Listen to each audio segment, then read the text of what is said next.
A fighter jet slows its speed as it glides over the ocean, inching closer to the flight deck of an aircraft carrier rising and falling with the waves. At the same moment, another jet roars off the bow, accelerating from zero to flight speed in just seconds.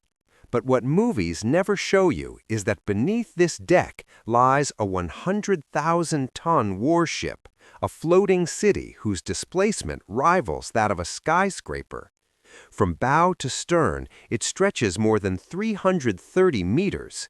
Naval engineers faced a monumental challenge, turning this massive platform into a precise runway where aircraft can land at 130 knots and launch at 150 knots, all while the ship constantly pitches, rolls, and yaws in the sea. Behind this capability is a tightly linked chain of engineering miracles. A single arresting cable can absorb the impact equivalent to a crashing truck.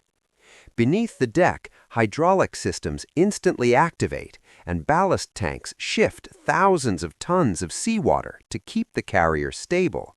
And just seconds later, another aircraft is launched skyward. From an engineering perspective, this means solving two nearly impossible problems at the same time. Today, we break down the secrets behind these systems, from physical principles and mechanical designs to the evolution of carrier aviation.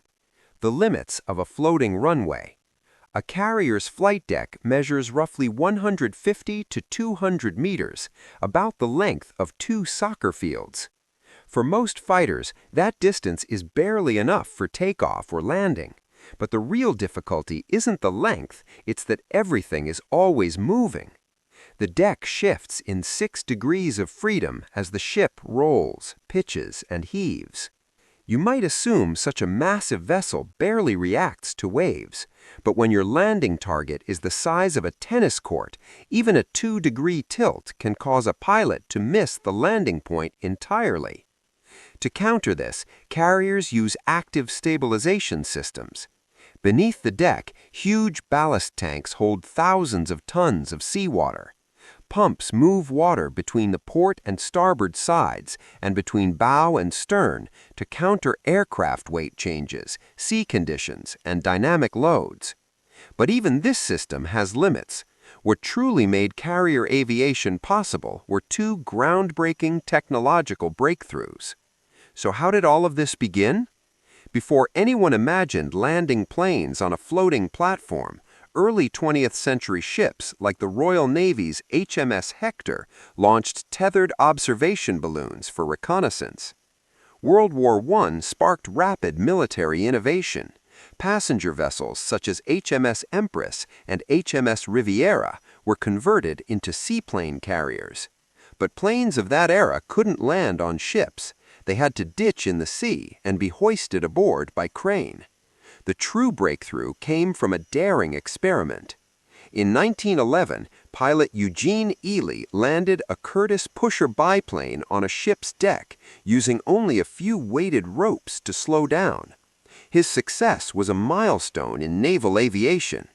Over the following decades, navies installed simple arresting wires, braking gear, and wooden decks. But after World War II, jet aircraft changed everything. Jets were faster, heavier, and too demanding for early carrier systems. To solve this, engineers developed the modern arresting system and the aircraft catapult. Then, in the 1950s, the British introduced a revolutionary improvement, the angled flight deck. Arresting landing, stopping a jet in 2 seconds. On the flight deck, thick arresting cables stretch across the runway. These cables connect to powerful hydraulic systems below. A pilot's job is simple in theory. Catch one of these cables with the aircraft's tail hook. During landing, the tail hook hangs just inches above the deck. Once it snags a cable, the aircraft decelerates from 130 knots to 0 in just 2 seconds.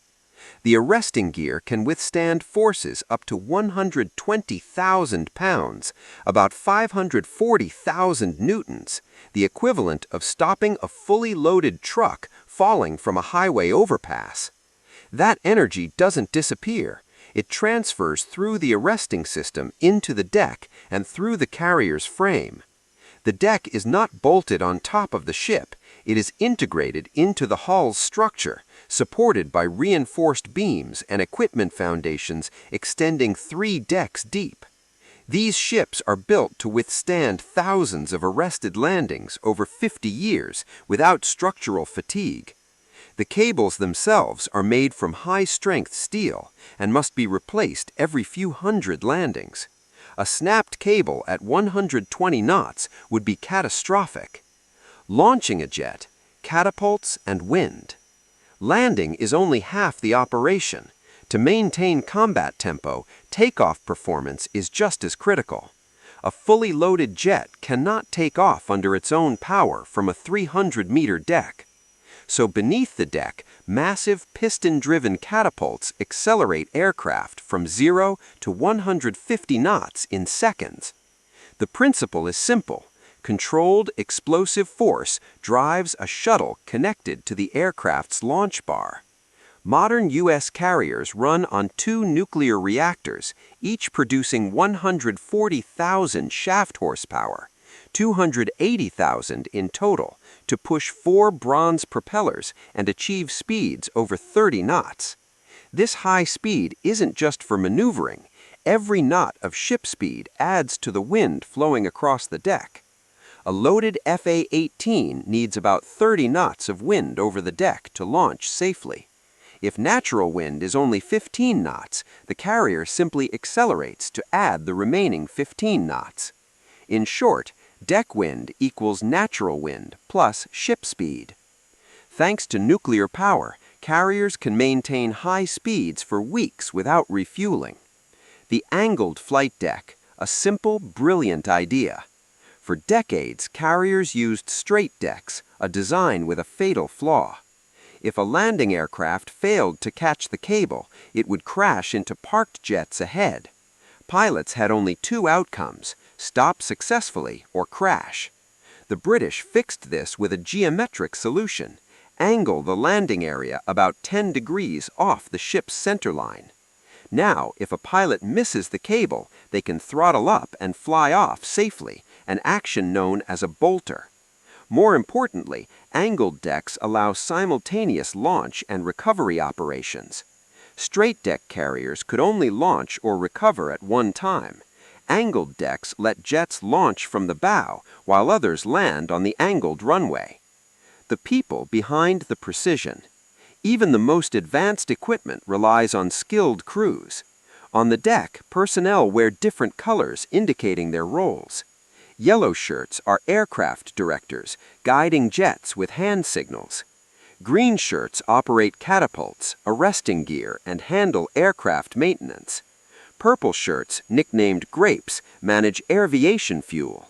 Red shirts handle ordnance, loading missiles and bombs. Blue shirts manage aircraft movement and operate elevators to the hangar deck below. The landing signal officer monitors every approach. Wearing white, they call for a wave-off if anything looks unsafe. At night or in low visibility, pilots rely on the optical landing system, the meatball.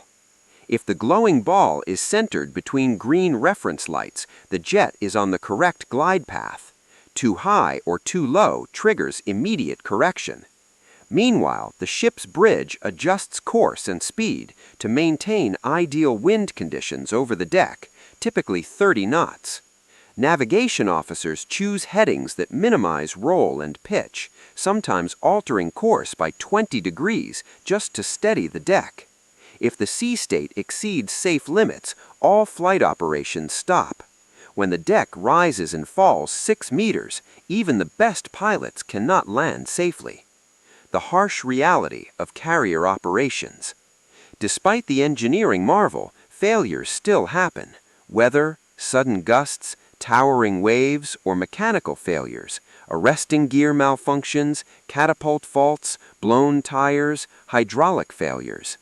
Performing hundreds of launches and recoveries every day on a moving platform in conditions that would shut down most airports, that is why carrier aviation is regarded as the most demanding task in military aviation.